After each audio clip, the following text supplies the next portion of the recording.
When you think of the word Ranger, what do you think of? And no, we're not talking about the Lone Ranger, and we're certainly not talking about Chuck Norris. Most people probably assume the Ranger is somewhat of a workman's tool.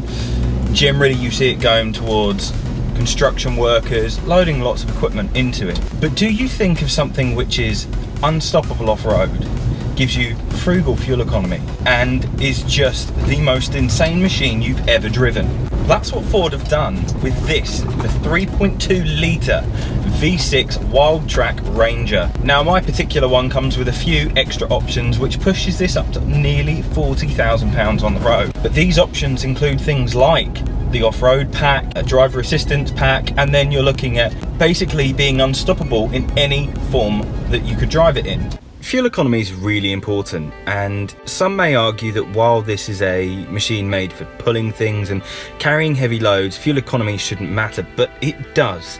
One of the biggest questions I get with my commercial vehicle reviews is, what's the actual fuel economy? Because on paper it said it should be really good. In reality it wasn't. So what does this really get? It's a bank holiday weekend, and more likely than not I'm now going to get stuck in traffic, and this is where the fuel economy is the real world fuel economy.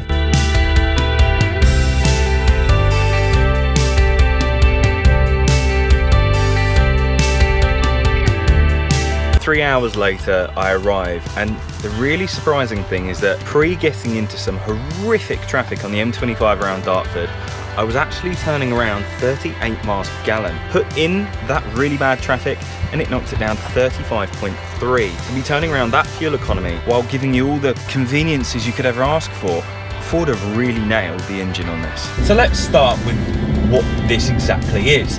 It's a 3.2 litre V6 diesel which has roughly 480 foot-pounds of torque. Now when you consider that in everyday driving, that's as much torque as a BMW 530/535 will give you. But this is a pickup truck, and the way it puts that power down onto the ground is completely different to anything you've ever experienced before. The gear ratios are set so that you could tow some of the most insane weight and not feel a power difference.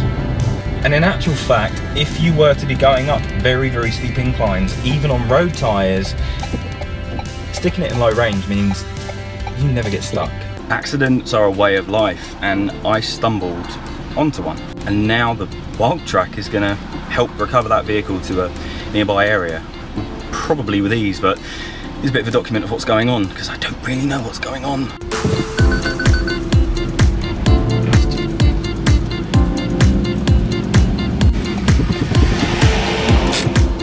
You might be able to see there, but that is a Golf which was running ridiculous power and had just been completed, and sadly under really heavy braking dipped in, rear end went up and it flipped onto its roof.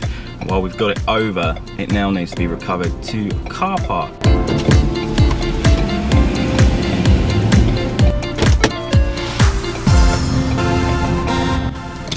Here goes nothing.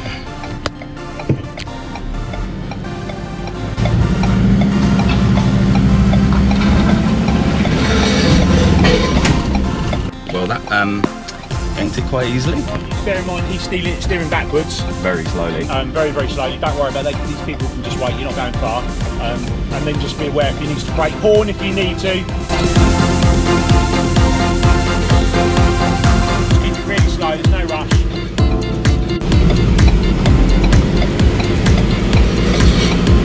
Would you even believe what today has turned into? This low range, yanked this like you wouldn't believe. I've never seen a vehicle just get moved so easily. And the Wildtrak saves the day because the police weren't going to recover it. He was going to have to pay for recovery. What a machine. I like this. I like this a lot.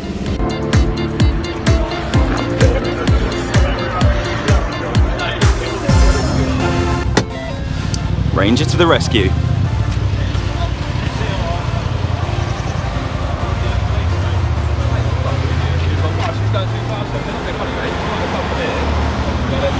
So let's talk inside.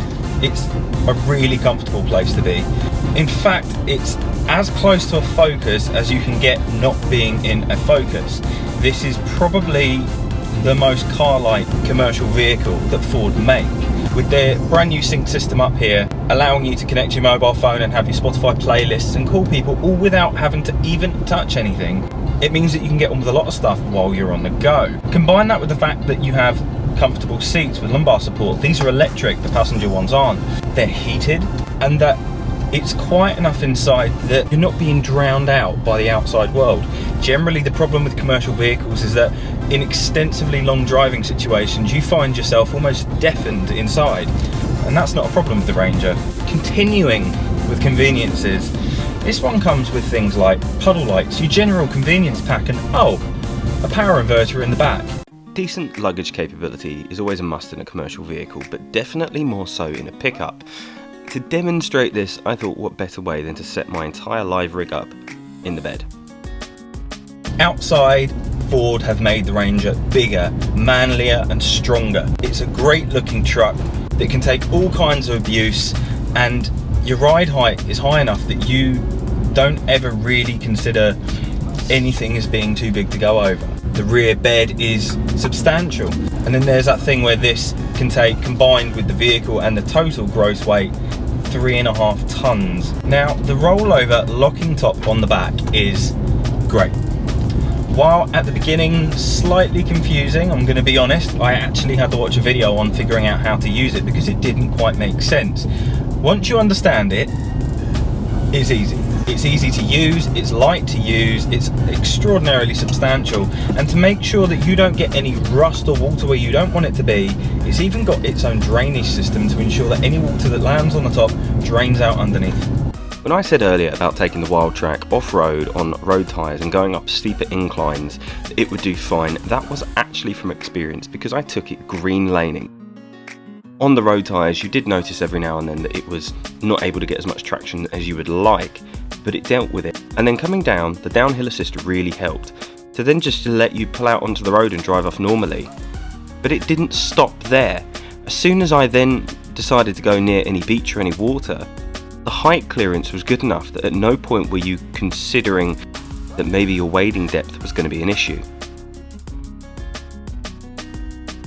Finally, onto the engine and all mechanical parts of this. It's where I think the Ranger, and specifically the Wildtrak with an off-road pack, goes above the rest. Not to mention the fact that you have locking diffs all around, you have a low range gearbox to allow you to get out of any situation you could possibly get into, downhill assist, and none of it is automatic. None of it you have to just expect the computer to realise what's going on. You tell it, I want you in low range, I want downhill assist, and I want all of the diffs locked.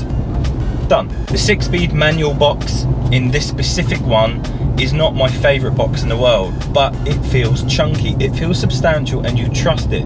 It actually feels like it's been lifted straight out of a lorry. From the fuel economy point of view, you would expect a 3.2 litre V6 to do really badly. Now, some may argue, hey, you don't buy a 3.2 for the fuel economy, but let's be honest, people are concerned. On a run, on a good run at 65 miles an hour, you'll get 37 miles per gallon. Now, that's not me saying I've read it off the book. I physically tank to tank did 37 miles per gallon. So to summarise, a great truck, built amazingly well, that's very capable and extremely versatile, that doesn't get enough recognition for what it can do, continues to do, and Ford will only make this better and better and better.